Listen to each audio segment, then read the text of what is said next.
como eu e o Rodolfo nos conhecemos. Então, take 1, vídeo 1, como a gente se conheceu, vou fazer uma construção da nossa história aqui, tentar fazer um começo, meio e fim, né? Mas para Deus as coisas são melhor o fim delas do que o começo. E você que está assistindo a gente agora, não importa como você começa, importa como você termina, ok? Não importa como você começa, importa como você termina. Porque o fim é sempre melhor. Então, às vezes, a gente começa bem e termina mal.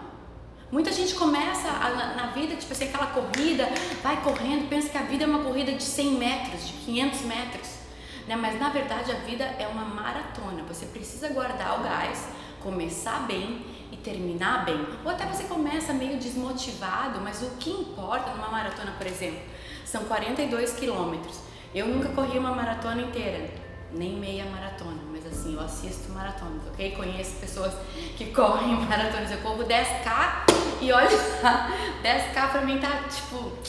Mas assim, é o quê? Quem treina pra uma maratona tem que treinar, não é pro começo, a pessoa treina pra conseguir chegar até o final.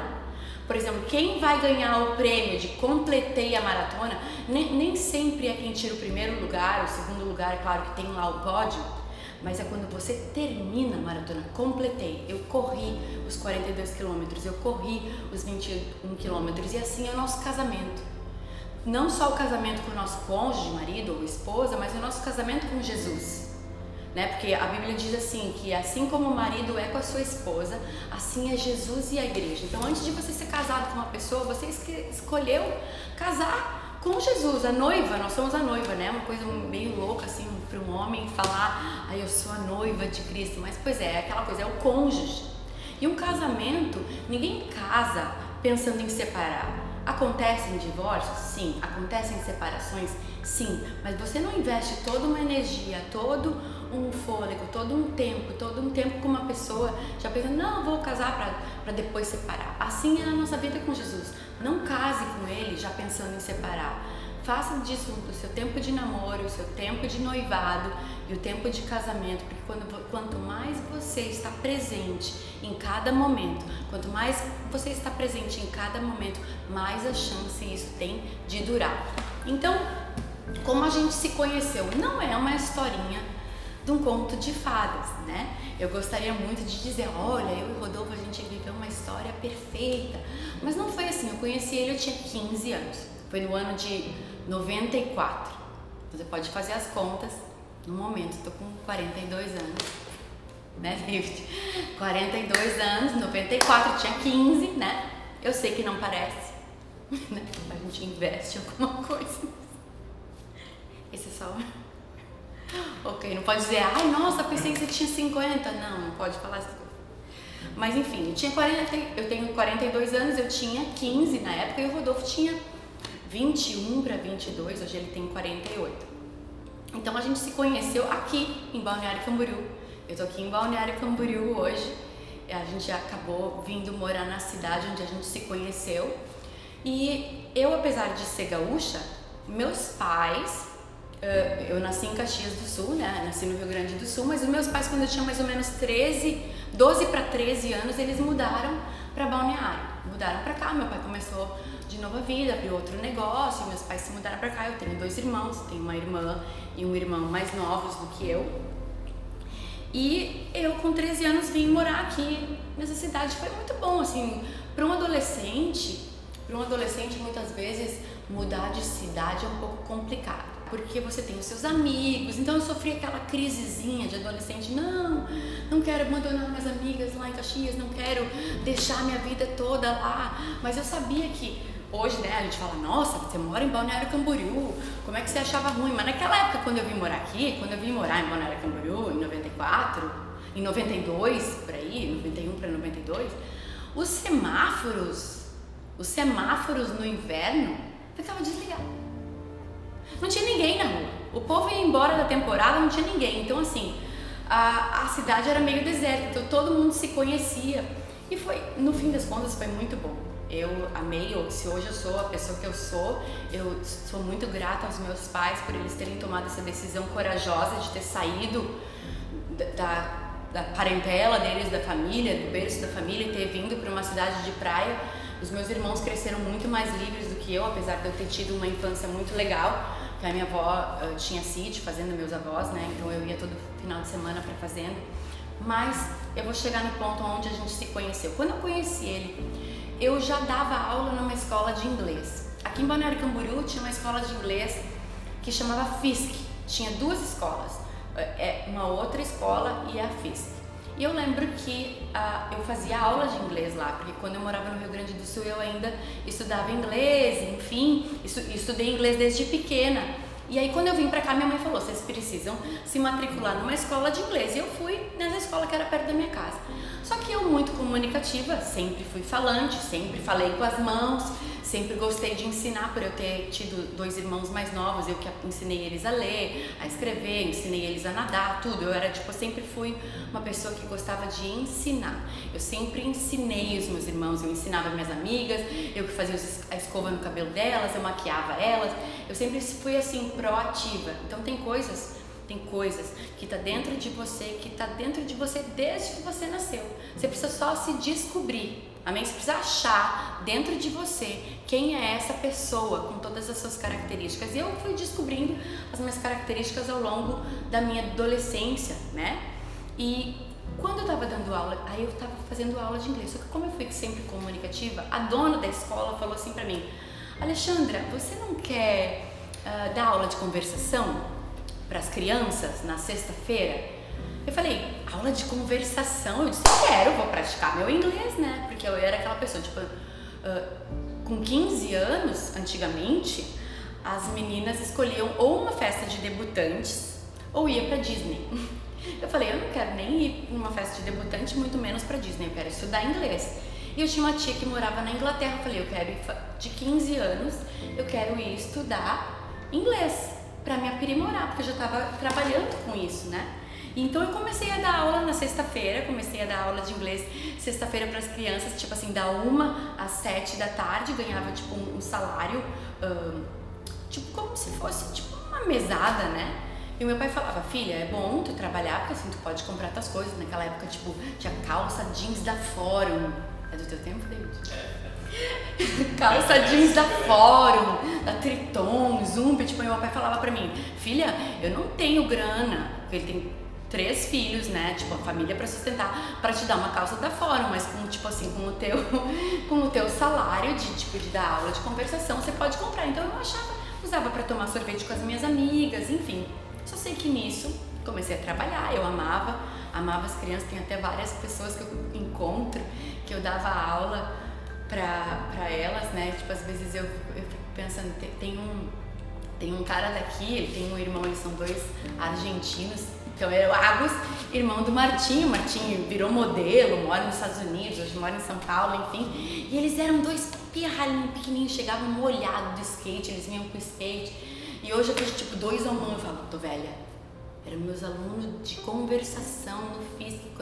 Só que eu fui precoce, né? Eu entendo, comecei a dar aula muito nova. Só que nisso, o Rodolfo, então vocalista do Raimundos, tinha uma turnê marcada com Sepultura, uma banda de rock, tipo de nem é rock, eu acho que é heavy metal, sei lá, o que é Sepultura? É heavy metal, é heavy metal, né? É uma banda de heavy metal. E o Ramones, que é uma banda americana de punk rock, né? E aí vinha uma turnê, em 94 era a turnê, Porto Alegre, Balneário Camboriú, lá na Santur, chamava Acid Chaos Tour. Então, era Porto Alegre, Balneário Camboriú, Curitiba, São Paulo e Rio, enfim. E aí eu lembro que o Ramones veio pra Balneário Camboriú, eles vinham pra cá, só que não tinha ninguém no hotel que falava inglês. Aí, a gerente do hotel teve uma bela ideia, vamos ligar para as 2 únicas escolas de inglês que tem na cidade e vamos ver se tem alguém que possa vir nos ajudar para fazer check-in, porque não era só a banda dos americanos que vinha, era também a equipe, né? Tem toda uma equipe, vinha o tipo, o produtor, o cara, os holds, o manager, um monte de gente, tipo assim, era uma equipe de muita gente, vinha um ônibus de gente com a turnê do Ramones, um ônibus de gente com a galera do Sepultura e um ônibus de gente com a galera do Raimundos, que era a banda brasileira que ia abrir. E sabia desse show, óbvio, porque esse show estava sendo comentário na cidade, e eu lembro de ter pedido pro meu pai. Disse, pai, então eu quero muito ir nesse show que vai ter na Santur, do Ramones, Sepultura e Raimundos. E meu pai falou, de jeito nenhum, tu não vai. Eu falei, mas por quê? Né? Todo mundo vai no show. E meu pai falou, não, tu não é todo mundo. Minha mãe falou, tu não sabe que tu não é todo mundo? Mãe fala isso, tu não sabe que tu não é todo mundo? Eu não sou mãe de todo mundo, tu não vai. Eu não vou, tu não vai. Eu falo, ai meu Deus. Tudo que eu queria era ir no show. Então, o que vocês acham que aconteceu? O gerente do hotel ligou para a escola de inglês onde eu trabalhava. E a dona falou assim, olha, só tem uma pessoa aqui que a gente pode disponibilizar para vocês. É a Alexandra, porque ela dá aula só de conversação na sexta-feira, então a gente pode substituir ela. Por quê? Os outros professores tinham todos uma linha de aula, né? Segunda e quarta, terça e quinta, então eram 3 dias. Eu lembro que era tipo $100 a diária. $100 a diária. Eu falei, meu, $100? $100 é dinheiro hoje, pensa na época, eram 3 dias, então $300 hoje ia ser o quê? R$1.700? Porra, pra uma guria de 15 anos era muito dinheiro. Eram umas 3 calças da Fórum. Tipo, meu, e aí eu fui, tipo, primeiro que eu pensei, eu vou no show. Segundo, vou ganhar uma grana. E terceiro, vou conhecer a galera e praticar meu inglês. Porque isso era muito importante. Tipo, pô, encontrar um monte de gringo. Falei, claro que eu vou. Então eu lembro do dia que a dona da escola me ligou, né, e falou, você pode ir? Eu falei, óbvio, só se for agora, tô topando ir. Gente, mal sabia eu que eu ia conhecer o amor da minha vida. Então, naquele meio, era novembro de 94, no meio disso tudo, eu fui trabalhar. Encontrei todo mundo. Eu lembro no primeiro dia que eu fui, cheguei de manhã, só saí à noite. Aí o que aconteceu? Os caras do Ramones, eles me designaram para cuidar especificamente deles. Então, depois que eu fiz o check-in de todo mundo, ajudei cada um com a sua chave, todo mundo da equipe, eles falaram, olha, os caras da banda, né, os caras top da banda e os americanos, você vai ficar, você vai levar eles pra jantar, você vai levar eles pra almoçar, porque o show só era sábado, eles chegaram tipo quarta-noite, quinta-feira de manhã. Então eu levei eles no shopping pra comprar presentes pra mulher deles, levei eles pra almoçar, comeram camarão, comeram ostra, comeram vieira, levei eles pra comer tipo aquelas coisas de peixeiro, comer tainha, comer essas coisas tudo, comeram, a gente passeou e nisso conheci o Rodolfo. Como é que foi? Não era fã de Raimundos, eu também não era fã de Ramones, não sabia muita coisa, sabia Sepultura, tipo assim, sabia da banda, mas não era uma coisa assim que eu era dedicada. E do Raimundos, vou contar uma história engraçada. Eu lembro que a música que ficou famosa na época chamava Selim. Não sei se você lembra, talvez se você é adolescente ou você é jovem, menos de 30 anos, você não vai saber o que é a música Selim. Pois então, a música Selim que o Rodolfo fez era uma música que falava do banquinho da bicicleta, que o banquinho da bicicleta, ele queria ser o banquinho da bicicleta para ficar bem perto das partes íntimas da menina. Depois você dá um Google se você quiser e assistir qual é o clipe da música, whatever. Enfim, era uma música meio obscena, ok? E falava que, tipo, se ele fosse o banquinho da bicicleta ele ia ficar molhado, enfim, você faz as contas. Era uma música de, tipo assim, proibida para menores. Eu não conhecia a música, não sabia que música era essa. Um dia eu tava no jogo de basquete da minha escola, eu e os meus 14, 15 anos estava no jogo de basquete da minha escola, e um menino, meu colega, o Woodson, se ele tá vendo isso, Woodson, nunca vou me esquecer de você, porque você faz parte da minha história, Ele veio cantar pra mim, eu queria ser o banquinho da bicicleta. Quando ele terminou de cantar o refrão, eu dei um tapa na cara dele, eu falei, tu me respeita, guri, tu me respeita. Ele falou, meu Deus, guria, tu não ouve rádio não, isso é uma música. Eu achei que ele tava sendo muito atrevido. E eu fiquei morrendo de vergonha, porque depois eu descobri que era uma música mesmo. Entenda, naquela época não tinha internet, não tinha YouTube, não tinha nada. Você só poderia saber se você ouvisse rádio ou tivesse MTV. Então não era a minha realidade, então eu não sabia de Raimundos, de banquinho da bicicleta, ficar perto da vagina molhada, não tinha nada disso. Então eu, pra mim, tipo assim, ele tava cruzando o limite. E ele falou, você não assiste rádio? Poxa vida, não precisava ter dado esse tapa. E eu lembro que depois eu até pedi desculpa pra ele, lógico, que depois ele ficou, enfim, a gente, né, acabou a música ficando super conhecida. E foi assim o meu primeiro contato com uma música do Raimundos, foi dando um tapa na cara do meu colega de escola porque ele falou obscenidade pra mim. Então, pra mim, o Rodolfo não era uma pessoa que eu tinha autoestima, era uma pessoa que cantava palavrão. Então, pra mim, né, não é que nem hoje em dia que todo mundo, não, pensa, 30 anos atrás não era bem assim. Então, eu não era uma coisa super fã. E ele tinha uns dread no cabelo, ele tinha uns dread assim, tipo uns 4, 5 dread perdido. Ele não era aquela pessoa que você olhasse e falasse, nossa, que gato, né? Apesar de, tipo, é só pegar no microfone que todo cara fica famoso. É só ter um microfone, uma guitarra, todo mundo fica lindo, né? Tipo, é só pegar um microfone, o cara nem toca nada, ele só finge que tocou. Todas as meninas falam, ai meu Deus, ele é maravilhoso. Pois é. Não era bem o meu caso, mas o que aconteceu? Quando ele me conheceu, quando ele me encontrou, a primeira coisa que ele falou pra mim, ele levantou o óculos assim e falou, você é linda, eu te amo e eu quero casar com você. Eu falei, pronto, esse cara é louco, né? Tipo, eu fiquei com medo, tenho que confessar, que eu fiquei com medo. Eu falei, pronto, esse cara vai me agarrar aqui, eu tô trabalhando, tentando ganhar meus $100 e ele vai me atrapalhar. Aí eu olhei pra ele e falei assim, com licença, tô trabalhando. E ele assim, não, mas é verdade, você é linda, eu te amo, você pode não acreditar, mas você vai ver, a gente vai casar. E eu falei, tá bom, depois a gente conversa, porque eu tô trabalhando. E eu lembro que eu fiquei, o primeiro contato que eu tive com ele, eu tive medo. Não foi uma coisa natural, tipo, nossa, lógico, vamos casar só se for amanhã. Não foi assim.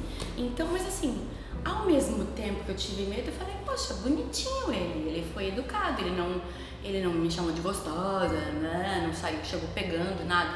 Ele falou, eu te amo, você é linda, eu vou casar com você. Se eu olhar hoje, foi até uma coisa legal, entende? Eu acho lindo isso. Aí ele diz que ele é profeta. A parada dele é tipo, viu? Eu já era profeta naquela época. Eu sabia o que eu tava falando. Eu falo, tá bom, vamos trocar de assunto. E aí, depois disso, teve o dia seguinte, e aí o que aconteceu? Como eu tava com os caras do Ramones, ele ficava colando na nossa, porque na verdade ele queria acesso aos caras do Ramones. Eu falei, querido, tu quer mesmo é ficar com os caras famosos, né? Porque o Ramones naquela época não era tão famoso, eles não estavam super estourados. Tinha uma música bem famosa que chamava Puteiro em João Pessoa. É a música, tipo assim, não tinha, né? Ela existe ainda. Essa música ainda existe. Nessa época, essa música era super bombada. Então, essa música eu lembro, era um clipe, tinha um show ao vivo e tal. Mas o Raimundos aí não tinha super estourado depois como estourou. Essa turnê foi logo no primeiro disco. Então, no segundo dia ele veio e eu falei, pô, esse cara é legal. Esse cara é querido. Esse cara, nossa, ele é bonzinho. Porque os outros caras eram meio... Tipo, o Rodolfo sempre, hoje eu entendo, ele sempre teve os olhos bons, né? A Bíblia fala assim, que se os teus olhos forem bons, todo o teu corpo é bom. Então o quê? O que quer dizer? Porque os olhos são as janelas da alma. Então às vezes a pessoa, no olhar que ela transmite, pode ver alguém quando tá mentindo pra você, às vezes não consegue olhar no teu olho. Alguém quando tá tentando esconder, tenta dar uma disfarçada. Mas quando você encontra uma pessoa, tipo assim, às vezes as pessoas sorriem nos olhos. Hoje em dia, com máscara, como é que a gente faz? A gente sorri com os olhos. Você vê como uma pessoa tá sorrindo, você não consegue ver, mas os olhos sorriem. Então os olhos dele, pra mim, sorriam. E eu lembro no dia, vou concluir a nossa história de como a gente se conheceu, dizendo assim, no dia do show, propriamente dito, o show que aconteceu na Santura, o show foi lotado, ficou gente pra fora, quebraram, lotou. E o que aconteceu? O vocalista do Ramones, o Joey Ramone, falou, você fica durante o show comigo, durante o show do Raimundos? Eu falei, sim, fico. Aí a gente pegou uma cadeirinha, tipo assim, puxou a cadeirinha aqui do lado, a gente ficou, ele puxou uma cadeira, eu fiquei sentada em cima da mesa caixa de som. E aí o Rodolfo cantando a música, todo o show acontecendo. E o Rodolfo começou a cantar e o Joey Ramone, o vocalista do Ramones, perguntava assim pra mim: traduz as músicas? Tipo, traduz pra mim o que ele tá cantando. Aí eu tive que traduzir todos aqueles palavrões, botar todo o meu inglês em dia, resgatar todo o meu vocabulário, e a gente ficou rindo, tipo, praticamente o show inteiro, porque ele falou: sério que ele tá cantando isso? Eu falava: sério. Aí ele ficava rindo, falava, aí chamava os outros: vem cá ouvir o que é que essa música tá cantando. E aí a gente ficou um tempo muito legal ali de dar risada das músicas do Raimundos. E depois foi o contrário. Quando o Ramones foi tocar, quando eles entraram no palco, o Rodolfo veio sentar comigo no mesmo lugar que o Joey estava. E a gente ficou assistindo o show juntos. E depois assistimos o show do Sepultura juntos. E naquele dia a gente deu um beijo. Um selinho, um beijo, tipo assim, beijo sem nem língua teve beijo. Verdade. Baseado em fatos reais. Isso é história real. Um beijinho assim, aquela borboleta no estômago é muito pouco para aquilo que eu senti. Eu falei: meu Deus do céu, eu nunca senti isso. O que é isso? O que é isso? E eu lembro que eu falei: meu Deus, tô apaixonada agora. Pronto, lascou, tô lascada, apaixonei. E aí, depois daquele dia, a gente trocou telefone e resumindo, a gente se fala desde então. Só que isso foi a história de como a gente se conheceu. Só como a gente se conheceu. E a gente foi aquela paixãozinha, assim. Só que a gente tinha vidas muito diferentes. A gente não tinha nada em comum. Eu morava aqui em Santa Catarina, ele morava em Brasília ainda, ele nem tinha mudado para São Paulo. Eu tava no primeiro ano do 2º grau, ele já tava vivendo a vida dele a milhão, ele já tinha filho, já tinha tido um relacionamento, já tinha sido praticamente casado, eu não tinha tido namorado nenhum, era virgem, e ele era vida louca, né? Vida louca, living la vida louca, ele vivia vida louca de sexo, drogas e rock and roll, literalmente. Então a gente era postos.